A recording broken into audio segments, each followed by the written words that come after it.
तो बहुत सारे लोगों के मन में तीन सवाल आ रहे हैं।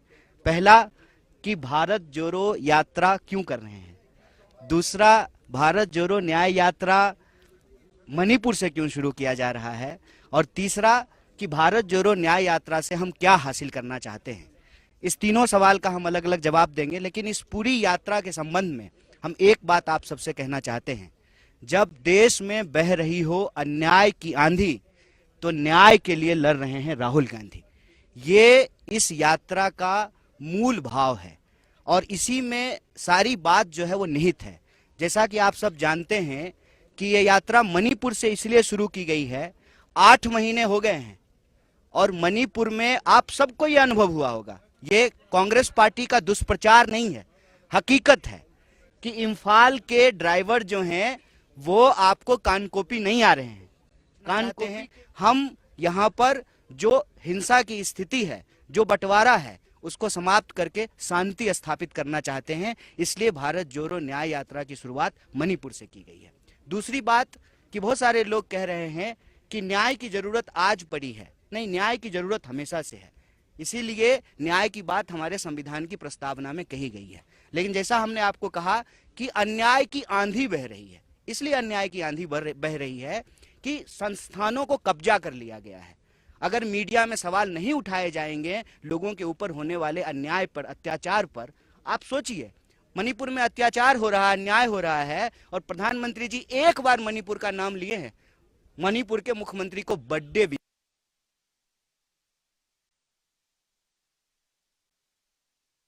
गया है।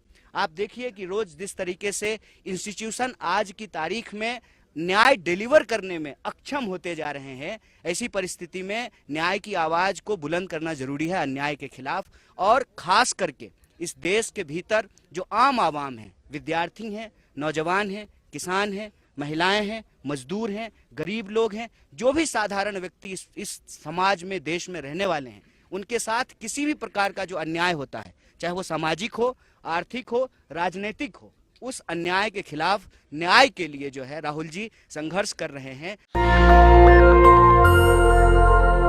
कि हमारी भारत जोड़ो न्याय यात्रा शुरू हो चुकी है। कल मकर संक्रांति के मौके पे इसकी शुरुआत हुई और राहुल जी ने जो वॉर मेमोरियल है वहाँ पे शहीदों को श्रद्धांजलि देते हुए, श्रद्धा सुमन अर्पित करते हुए इस यात्रा को शुरू किया। और आज हमारा यात्रा का दूसरा दिन है और मणिपुर से हम लोग अब नागालैंड की तरफ बढ़ रहे हैं। तो बहुत सारे लोगों के मन में तीन सवाल आ रहे हैं। पहला कि भारत जोड़ो यात्रा क्यों कर रहे हैं, दूसरा भारत जोड़ो न्याय यात्रा मणिपुर से क्यों शुरू किया जा रहा है, और तीसरा कि भारत जोड़ो न्याय यात्रा से हम क्या हासिल करना चाहते हैं। इस तीनों सवाल का हम अलग अलग जवाब देंगे, लेकिन इस पूरी यात्रा के संबंध में हम एक बात आप सबसे कहना चाहते हैं। जब देश में बह रही हो अन्याय की आंधी, तो न्याय के लिए लड़ रहे हैं राहुल गांधी। ये इस यात्रा का मूल भाव है और इसी में सारी बात जो है वो निहित है। जैसा कि आप सब जानते हैं कि ये यात्रा मणिपुर से इसलिए शुरू की गई है, 8 महीने हो गए हैं और मणिपुर में आप सबको ये अनुभव हुआ होगा, ये कांग्रेस पार्टी का दुष्प्रचार नहीं है, हकीकत है कि इम्फाल के ड्राइवर जो हैं वो आपको कानकोपी नहीं आ रहे हैं। कानकोपी के ड्राइवर जो हैं वो इम्फाल नहीं जा रहे हैं। ये कांग्रेस पार्टी नहीं बोल रही है। कांग्रेस पार्टी जब पार्लियामेंट में इस सवाल को उठा रही थी कि प्रधानमंत्री जी को मणिपुर पे जवाब देना चाहिए, देश के गृह मंत्री को इस मणिपुर के हालात पे जवाब देना चाहिए, तो आप देखिए कि किस तरीके से विपक्ष को बदनाम किया गया। तो राहुल जी उस वक्त आए और राहुल जी देश के प्रधानमंत्री नहीं थे। राहुल जी देश के प्रधानमंत्री भी वो उस हालत में सुरक्षा का तमाम हवाला देते हुए उनको रोकने का प्रयास किया गया। उन्होंने कहा कि जब देश के लोग मर रहे हैं, जब मणिपुर के लोग मर रहे हैं, तो हम उनके बीच में जाएंगे। इसीलिए कल भी उन्होंने कहा कि हम मणिपुर इसलिए आए हैं कि हम मणिपुर के अपने भाई और बहनों का आंसू पोंछना चाहते हैं। हम यहाँ पर जो हिंसा की स्थिति है, जो बंटवारा है, उसको समाप्त करके शांति स्थापित करना चाहते हैं। इसलिए भारत जोड़ो न्याय यात्रा की शुरुआत मणिपुर से की गई है। दूसरी बात कि बहुत सारे लोग कह रहे हैं कि न्याय की जरूरत आज पड़ी है। नहीं, न्याय की जरूरत हमेशा से है, इसीलिए न्याय की बात हमारे संविधान की प्रस्तावना में कही गई है। लेकिन जैसा हमने आपको कहा कि अन्याय की आंधी बह रही है, इसलिए अन्याय की आंधी बह रही है कि संस्थानों को कब्जा कर लिया गया है। अगर मीडिया में सवाल नहीं उठाए जाएंगे लोगों के ऊपर होने वाले अन्याय पर, अत्याचार पर, आप सोचिए मणिपुर में अत्याचार हो रहा है, अन्याय हो रहा है, और प्रधानमंत्री जी एक बार मणिपुर का नाम लिए हैं, मणिपुर के मुख्यमंत्री को बर्थडे भी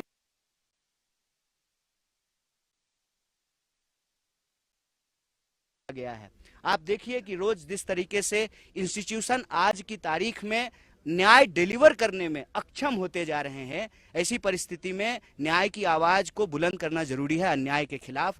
और खास करके इस देश के भीतर जो आम आवाम है, विद्यार्थी हैं, नौजवान हैं, किसान हैं, महिलाएं हैं, मजदूर हैं, गरीब लोग हैं, जो भी साधारण व्यक्ति इस समाज में, देश में रहने वाले हैं, उनके साथ किसी भी प्रकार का जो अन्याय होता है, चाहे वो सामाजिक हो, आर्थिक हो, राजनीतिक हो, उस अन्याय के खिलाफ न्याय के लिए जो है राहुल जी संघर्ष कर रहे हैं। और यही हम आप सबके माध्यम से देश के नौजवानों से अपील करना चाहते हैं कि आप आत्महत्या मत कीजिए।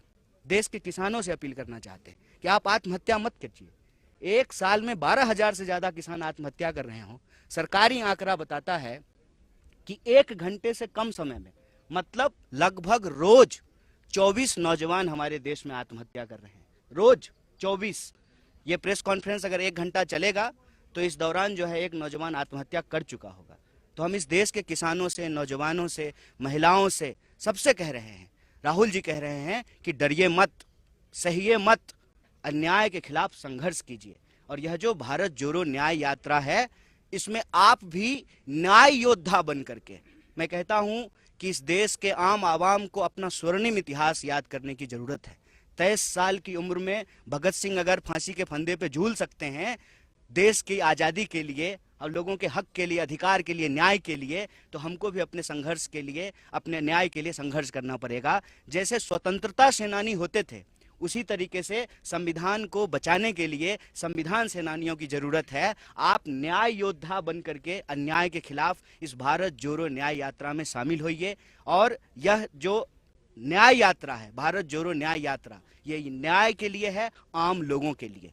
स्वाभाविक रूप से कई सारे लोग यह प्रश्न पूछ रहे हैं कि इसका चुनाव से संबंध है कि नहीं है। भारतीय राष्ट्रीय कांग्रेस इस देश की सबसे पुरानी पार्टी है, एक राजनीतिक पार्टी है। तो स्वाभाविक रूप से जब राजनीतिक पार्टी कोई कार्यक्रम करती है उसमें राजनीति होता है, लेकिन राजनीति का मतलब सिर्फ चुनाव नहीं होता है। 1947 से पहले भी इस देश में राजनीति हो रहा था, लेकिन चुनाव नहीं हो रहे थे। चुनाव अगर होते थे तो राजे राजवारों के चुनाव होते थे और उन्हीं को वोट देने का अधिकार होता था। इसीलिए हर चीज को सिर्फ चुनावी चश्मे से नहीं देखना है।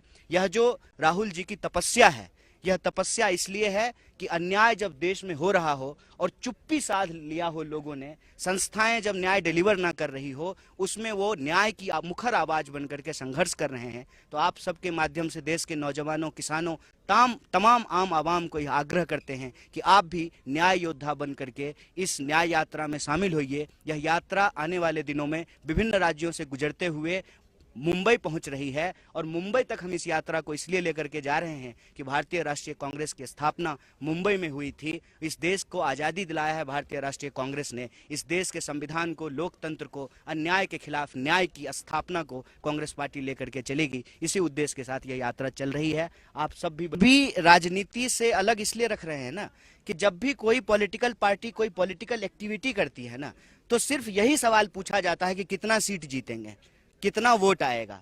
सवाल सीट और वोट का नहीं है। जीते हुए हैं ना प्रधानमंत्री, तो 2 बार जीते हैं ना, क्यों नहीं आ जाते हैं मणिपुर? सब कुछ है ना उनके पास, क्या नहीं है? 8,500 करोड़ का विमान है, 15 करोड़ की कार है, 10 लाख का सूट है, सब कुछ है ना उनके पास। एसपीजी कमांडो है, क्यों नहीं आते हैं मणिपुर? क्यों नहीं आ रहे हैं गृह मंत्री? 5 राज्यों का चुनाव हुआ था। 5 राज्य के चुनाव में एक चुनाव जो है वो नॉर्थ ईस्ट में भी हो रहा था, पूर्वोत्तर के राज्य में भी हो रहा था। आए थे प्रधानमंत्री, चुने हुए प्रधानमंत्री है ना, 303 सीट है ना। सिर्फ चुनाव पे हर चीज को सीमित कर देंगे तो फिर हमारे आंख के सामने जो अन्याय हो रहा है उसमें न्याय कौन ढूंढेगा, न्याय के लिए कौन लड़ेगा? हर चीज को अगर चुनाव पे ही सीमित कर देना है। राजनीति से हम इनकार नहीं कर रहे हैं, एक पॉलिटिकल पार्टी है, हम एनजीओ नहीं है, हम चुनाव लड़ते हैं, हम चुनाव लड़ेंगे, लेकिन सिर्फ चुनावी नफा नुकसान से हर चीज को देखेंगे तो इस देश का बंटवारा होता रहेगा, जैसे बंटवारा हो गया है मणिपुर का। सिर्फ वोट के गणित से नहीं आ रहे हैं ना, सुरक्षा के सवाल से तो नहीं। हम लोग जब आ सकते हैं तो प्रधानमंत्री क्यों नहीं आ सकते हैं? मतलब वो सुरक्षा के सवाल से नहीं आ रहे हैं, वोट के गणित से नहीं आ रहे हैं। इस नहीं नहीं नहीं नहीं नहीं नहीं गांधी जी की जो है शहादत 48 में हो गई, चुनाव इस देश में 52 में हुआ था ना सर। तो गांधी जी तो चुनाव नहीं लड़े थे, तो हम ये कह सकते हैं कि गांधी जो है इस देश में न्याय के लिए नहीं लड़े। इस देश में हजारों साल से लोगों को मंदिर प्रवेश नहीं करने दिया जाता था, गांधी जी चुनाव लड़के लोगों को मंदिर प्रवेश नहीं कराए थे। छुआछूत के खिलाफ, वर्ण व्यवस्था के खिलाफ, इस देश के जो आम लोग हैं उनके हक और अधिकार के लिए गांधी जी लड़ रहे थे, सिर्फ चुनाव के लिए नहीं लड़ रहे थे। मैं कह रहा हूं कि चुनाव हम लड़ेंगे और पूरी मजबूती से लड़ेंगे। देश का सबसे मजबूत विपक्ष पार्टी होने का अपना रोल निभाएंगे, हम उससे भाग नहीं रहे हैं। लेकिन किसी भी संघर्ष को, न्याय को, किसी भी जो है लोगों के अधिकार को सिर्फ और सिर्फ चुनाव से सीमित कर देने से उसका आधार छोटा हो जाता है, उसका जो है क्षेत्र छोटा हो जाता है, उसमें शामिल होने वाले लोगों की मानसिकता संकीर्ण हो जाती है। मैं कहता हूं कि जो भाजपा के समर्थक हैं, जो भाजपा के वोटर हैं, क्या उनको न्याय की जरूरत नहीं है? हम इस देश के 140 करोड़ लोगों के लिए के न्याय के लिए लड़ रहे हैं। महंगाई से कौन प्रताड़ित नहीं है? महंगाई का जो अन्याय है उससे कौन प्रताड़ित नहीं है? तो हम सबके लिए लड़ रहे हैं। इसलिए हम राहुल जी ने पिछली बार जो यात्रा की थी तो उसका उद्देश्य यही था कि हम आम लोगों के बीच जाएंगे ताकि आम लोग हमसे बहुत आसानी से मिल सके। इस बार भी जब वो यात्रा कर रहे हैं तो इसी उद्देश्य को लेकर के चल रहे हैं कि सब लोग उनसे मिल सकें। यहाँ पर वो मैती समुदाय के लोगों से मिले, नागा समुदाय के लोगों से मिले, गोरखा समुदाय के लोगों से मिले, नागा समुदाय के लोगों से मिले और उन लोगों से भी मिले जो भारत के दूसरे इलाकों से आकर के यहाँ काम करते हैं, धंधा करते हैं, नौकरी करते हैं, दुकान चलाते हैं, सबसे मिल रहे हैं। विद्यार्थियों से मिले, महिलाओं से मिले। उन्होंने एक बात समझी है और अपनी बात वो खुद बताएंगे जब आप लोग से बात करेंगे कि सारे लोग शांति चाहते हैं। आप किसी से भी बात करके देख लीजिए, पोस्टर चाहे किसी भी समुदाय के द्वारा लगाया गया हो, सब कह रहे हैं वी वांट पीस। सबसे उनकी पहली मांग ये है कि शांति स्थापित हो, उससे तमाम लोगों का जीवन जो है वो अस्त व्यस्त हो रहा है, प्रभावित हो रहा है। देखिए, वो जो दावे कर रहे हैं वो दावे में सच्चाई कम, प्रचार ज्यादा है। सच्चाई आप सब लोग यहाँ आए हैं तो ये सच्चाई आप लोगों ने देखा है। अब दिखाएंगे नहीं दिखाएंगे वो एक अलग बात है। देखा आप सब लोगों ने है कि किस तरीके से एक राज्य को दो हिस्सों में बांट दिया गया है और सरकार जो बैठी हुई है उसके जो मंत्री हैं, मुख्यमंत्री हैं, वो सब जगह नहीं जा सकते और दिल्ली से तो लोग आ ही नहीं रहे हैं। तो स्थिरता का जो उनका दावा है वो सिर्फ प्रचार है। दूसरी बात यह है कि हम सिर्फ एक तरह के अन्याय की बात नहीं कह रहे हैं, हम कह रहे हैं सामाजिक, आर्थिक, राजनीतिक, तीनों प्रकार के जो अन्याय चल रहे हैं। मैंने आपके सामने नौजवानों की आत्महत्या का आंकड़ा दिया। आप देखिए कि किस तरीके से देश में नौकरियां समाप्त की जा रही है, किस तरीके से 45 साल में देश में सबसे ज्यादा बेरोजगारी है। तो जो रोजगार का सवाल है, महंगाई का सवाल है, जो किसानों की आत्महत्या का सवाल है, महिलाओं के ऊपर होने वाले अत्याचार का सवाल है, जिस तरीके से सरकारी संस्थान को समाप्त किया जा रहा है या अपने दोस्तों के हाथ होने पौने दामों में बेचा जा रहा है, जिस तरीके से एक तरफ दावा करते हैं कि हमारी इकोनॉमी 3.5 ट्रिलियन की हो गई है। देखिए, ये जो यात्रा चल रही है, भारत जोड़ो न्याय यात्रा, यह जो पिछली भारत जोड़ो यात्रा है उसके ही भाव और विचार को आगे लेकर के चल रही है। उस वक्त उन्होंने एक बात कही थी कि हम नफरत के बाजार में मोहब्बत की दुकान खोलना चाहते हैं। तो वो जो बस है, वो बस जो ज्योग्राफिकल कंस्ट्रेन है, जो लंबाई है और आने वाले दिनों में जो राजनीतिक गतिविधि देश में रहने वाली है, तमाम चीज़ों को ध्यान में रख करके पार्टी ने तय किया कि हम हाइब्रिड यात्रा करेंगे। पैदल भी उतर के चलते हैं, बस से भी चलते हैं। तो बस को जो है एक मोहब्बत की दुकान की शक्ल दी गई है।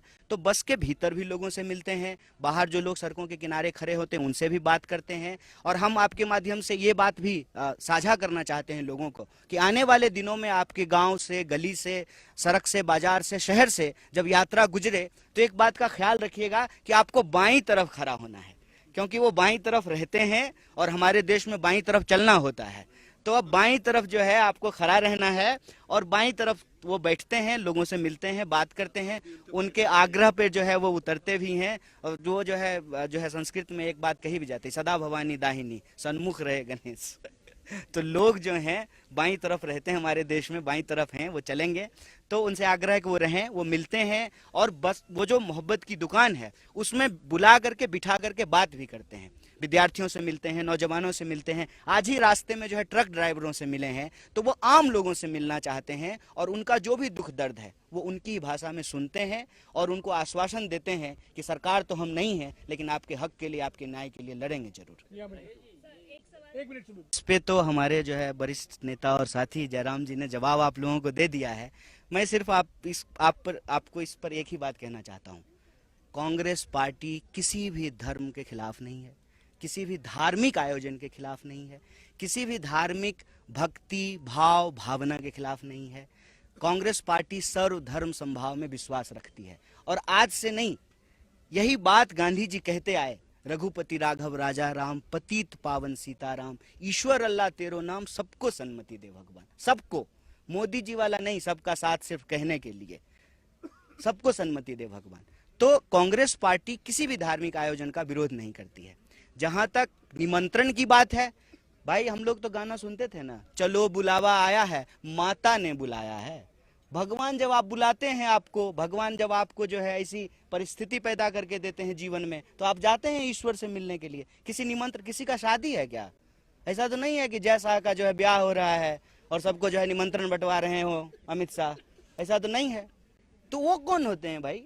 वो तो भगवान के पास हम भक्त हैं। और एक बात और बताइए, मैं तो वहां से आता हूं, मेरी दादी कहती थी मन चंगा तो कठौती में गंगा। एक बूंद जो है गंगा जल, पानी को गंगा जल मान करके और आप पवित्रता का मंत्र पढ़ के वही गंगा हो जाती थी और आप शुद्ध हो जाते थे। तो कहती, मेरी दादी तो कहती थी मन मंदिर में ईश्वर का निवास होता है। ईश्वर आपके व्यक्तिगत आस्था का चीज है, प्रदर्शन का विषय नहीं है। लेकिन वो कर रहे हैं, उसके पीछे सबको मालूम है, सब जानते हैं, आप सब जानते हैं, पूरा देश जानता है। किसी साधारण व्यक्ति से पूछ लीजिए, वो आपको बता देगा कि आनन फानन में ये इसलिए हो रहा है कि चुनाव है। ठीक बात है। तो वो एक 22 तारीख के राजनीतिक कार्यक्रम में पार्टी ने आग्रह पूर्वक मना किया है कि राजनीतिक कार्यक्रम में नहीं जा रहे हैं। मंदिर जाएंगे, क्यों नहीं जाएंगे, जा रहे हैं। इस यात्रा के दौरान ही आप देखिएगा कि हम हजारों सैकड़ों मंदिरों में जाएंगे, गुरुद्वारों में जाएंगे, मस्जिदों में जाएंगे, चर्चों में जाएंगे, क्यों नहीं जाएंगे। कांग्रेस पार्टी जो है कोई एथीस्ट पार्टी नहीं है कि जो है मंदिर का विरोध करेगी या किसी भी धार्मिक अनुष्ठान का विरोध करेगी। कांग्रेस पार्टी जो है सब धर्म की पार्टी है और सब धर्म के नेता थे। कांग्रेस पार्टी के पहले कैबिनेट आप देख लीजिए नेहरू जी का, उसमें श्यामा प्रसाद मुखर्जी भी थे, अंबेडकर जी भी थे और मौलाना अबुल कलाम आजाद भी थे, जॉन मथाई भी थे। कांग्रेस पार्टी ने किसी भी धर्म को अलग नहीं किया। इसीलिए मैं आपको बता देता हूं, सिर्फ कांग्रेस पार्टी भारत जोड़ो न्याय यात्रा कर सकती है, क्योंकि कांग्रेस पार्टी सबकी पार्टी है, कोई दूसरी पार्टी नहीं कर सकती है। हम इम्फाल से यात्रा शुरू किए हैं और यहाँ जो है सेनापति तक आ गए हैं, हम आ गए हैं और कोई कंकड़ भी हमारे ऊपर नहीं फेंका है, क्योंकि ये कांग्रेस पार्टी है। दूसरी पार्टी जो है एक पहचान के आधार पे, एक क्षेत्र के आधार पे सिमटी रहती है। कांग्रेस पार्टी की विचारधारा सार्वभौमिक है, सबको साथ लेकर चलने वाली है, सर्वधर्म संभाव वाली है। तो सिर्फ 22 तारीख के निमंत्रण पे सारा बहस केंद्रित मत कीजिए, वो एक राजनीतिक कार्यक्रम है।